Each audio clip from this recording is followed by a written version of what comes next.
What is up, YouTube? Edgar here again, and I'm here with another portfolio update. So for the past week, I am up $162.50 for a 2.21% gain, which makes my portfolio value now at 7,506. Pretty happy about that. Let's see what we've done here. Well, right here I have an IBIT call or covered call that I did sell for credit for $43. But for last week, I was able to secure another covered call for $28, or yeah, $28 basically. I basically rolled it for another week, for this upcoming week. So right now, IBIT is trading at 55.29, and I did make my covered call at 58, with my average IBIT being $54.41. And overall for my IBIT, I am in the profit. I am green, 1.62% for $88. So that's something good, and something I'm currently wheeling at the moment. My SoFi is down $32. It did go up a little bit. I think at one point it was down to like minus 150, maybe something like that. And then I also did open a credit spread on QQQ, 515, 510. So I'm looking to get I opened it for $80, or yeah, $80 credit. Looking to take profits at 50%, so around $40. Hoping to make $40 on that, and I'm gonna continue opening credit spreads, weekly credit spreads on QQQ if I think it's a good thing to do at the moment. So that's currently how my portfolio is doing. As far as crypto, Bitcoin is currently still in the same range as I've always been mentioning, still around the 110-ish, 100-ish to like 95-ish mark. So that's why I am currently doing covered calls on IBIT. If I feel like it's going to hit my covered call, I will probably roll it to further and higher price, so that I don't get called away on my shares. But even if I do get called, I do have my covered call structured to where I still make money on the shares. So yeah, SCHD and DGRO still haven't added any new positions. Like I mentioned before, I do want to add more to those positions once my account does reach 10,000, hopefully. So yeah, that's currently my positions that I have. I do have IBIT, QQQ, IBIT covered call, QQQ credit spread, and SoFi leap option.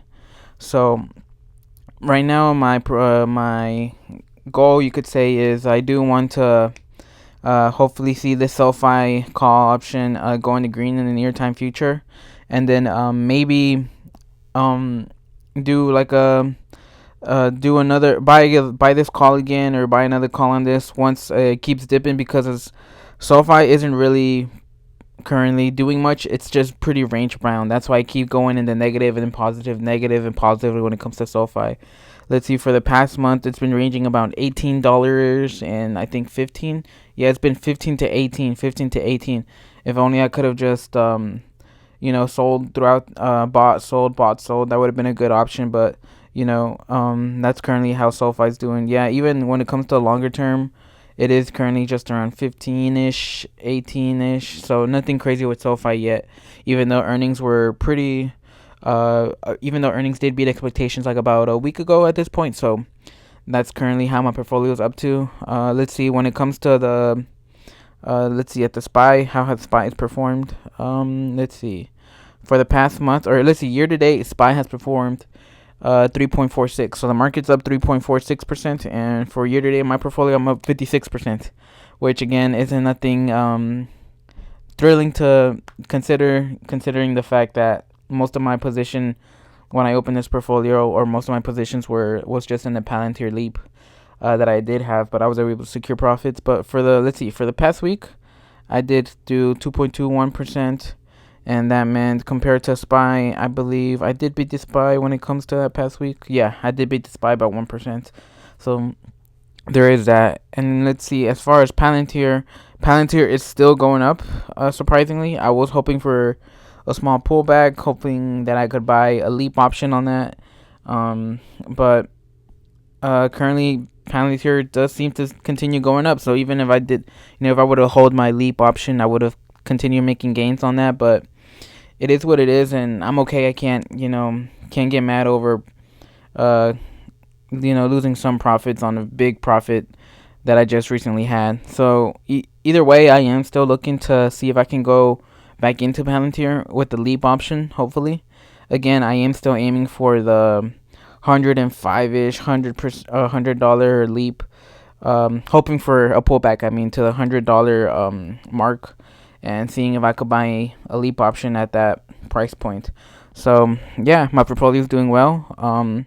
Like I mentioned, right now, I'm trying to sell my QQQ for my QQQ credit spread for 50% profit, which is around $40 according to this credit spread. Yeah, average credit 80, so $50 or $40. I mean, and for my IBIT, I am trying to take almost all the credit on this. I'm gonna be doing weekly IBIT covered calls, so hopefully this can produce some weekly income per se. And yeah, SoFi is just something I'm currently holding on.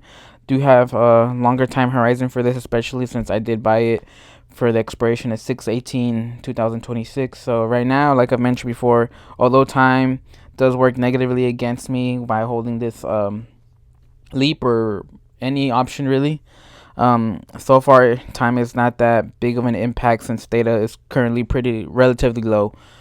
So yeah, thank you for keeping updated with my portfolio again.